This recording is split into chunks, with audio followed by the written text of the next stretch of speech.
Tinatawagan ang lahat ng manggagawa at namumuhunang Pilipino. Narito na ang programang Hatid ay Balitang Napapanahon, programa at serbisyong tapat at aksyong mabilis para sa inyo. Aksyon Dole sa DZMM. Manggagawa ka man o namumuhunan, bida ka dito! Bida ka dito! Sa pangunguna ng Department of Labor and Employment, sama-sama nating abutin ang marangal at maunlad na bagong Pilipinas. Aksyon Dole sa DZMM! Kasama ang mutya ng masa Doris Bigornia at Dole Assistant Secretary Leng Serrano. Aksyon Dole! Aksyon Dole sa DZMM!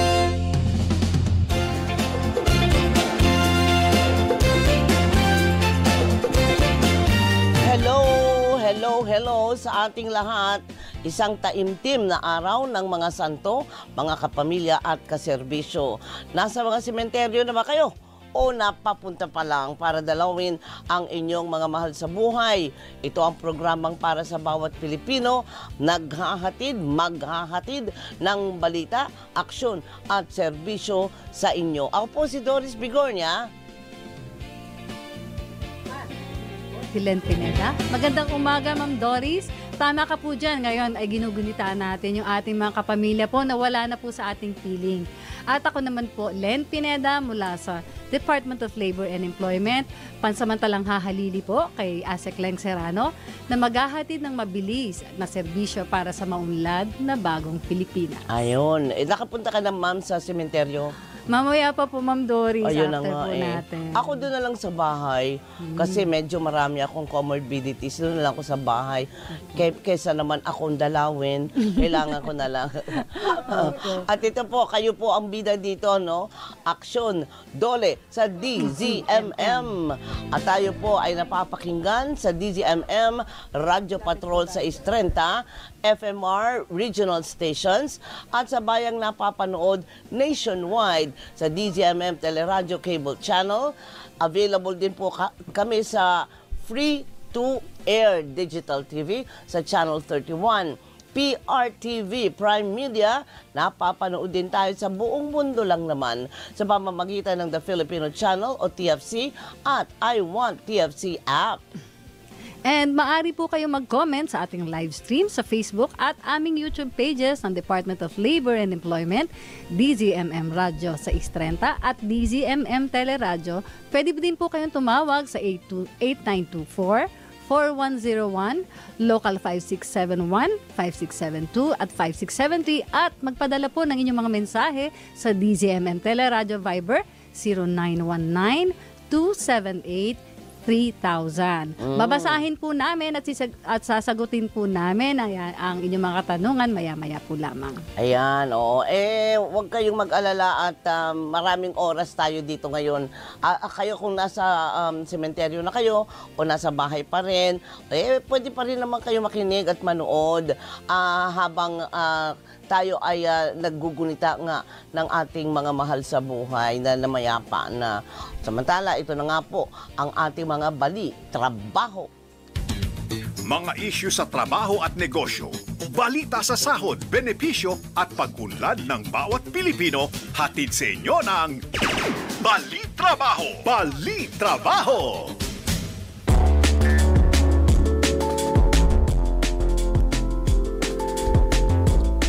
Kasama sa mga patuloy na tinututukan ng Department of Labor and Employment ang mga isyong nakaaapekto sa wearable industry sector ng Pilipinas. Ano yun?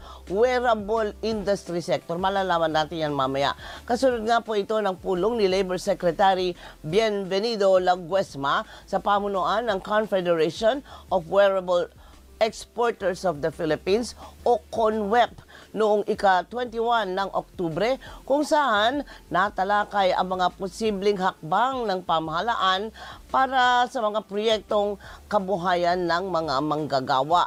Ibinahagi naman ni CONWEP President Lawrence De Los Santos ang mga alalahanin ng sektor kaugnay nga po ng pagbaba ng trabaho export performance, pagkalugi ng ekonomiya, kompetisyon sa rehiyon at epekto din ng pataas na pasahod sa industriya. Patuloy namang isinusulong ng DOLE ang pakikipag-ugnayan sa pribadong sektor, alinsunod pa rin sa trabaho para sa Bayan Plan para matukoy ang angkop na programa at polisiya upang masuportahan naman ang mga industriyang nangangailangan ng tulong. Ayun. Bumisita naman po sa Department of Labor and Employment si Indian Minister of State for Skills Development and Entrepreneurship, Jayant Chaudhary, sa pulong kay Labor Secretary Bienvenido Laguesma noong ika-21 na Oktubre. Tinalakay ang mga oportunidad hinggil sa posibleng pagtutulungan ng dalawang bansa sa larangan ng pagpapaunlad ng kasanayan. Ibinahagi rin ni Secretary Laguesma ang mga labor policies at skills program initiatives ng kagawaran na layong resolbahin ang issue sa job skills mismatch at palakasin ang kakayahan ng mga manggagawang Pilipino. Kasama rin po sa pulong na ito ang 3 pang opisyal mula sa India. Gayon din sina Labor Undersecretary for Employment and Human Resource Development Carmela Torres at Assistant Secretary for Workers and Welfare Protection Ms. Amerfina Reyes po. Ayan, oo. Ay, ano nangyari? Ginulat ako, oo. Halos 200 individual naman ang nakinabang sa libreng legal assistance ng Department of Labor and Employment noong Setyembre.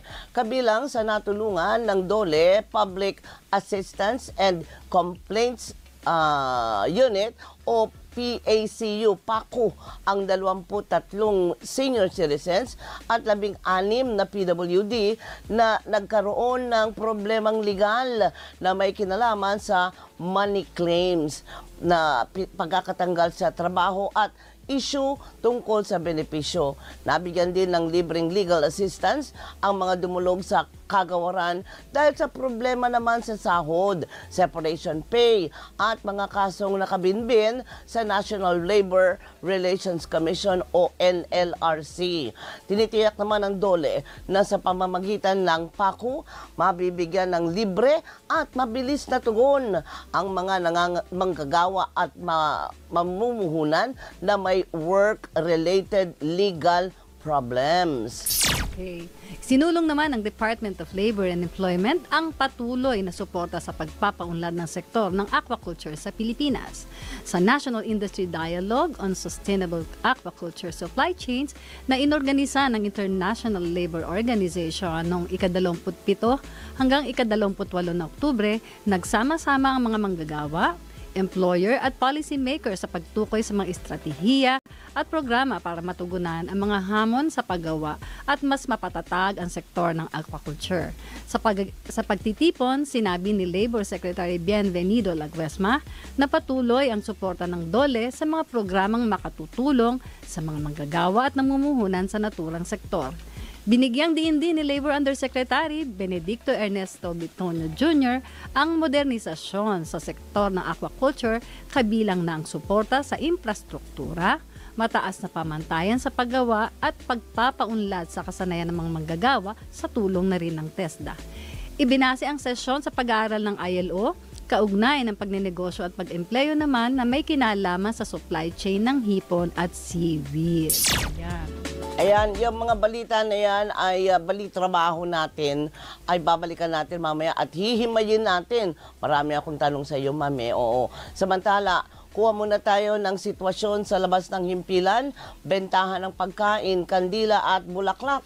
Patok sa labas ng Navotas Public Cemetery at yan po ang balitang kumpirmado, sigurado, hatid ni Trisha Lindo. Trisha?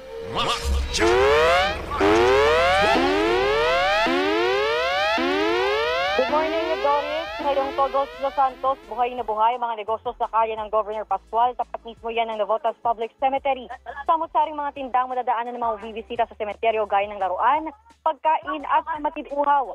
Gaya na lang ni Tisay na naging tradisyon na ng kanyang pamilyang pagtitinda tuwing undas. Ang kandila nito na na-recycle pa mula sa mga naiipon na tunaw na kandila. Narito ang kanyang pahayag.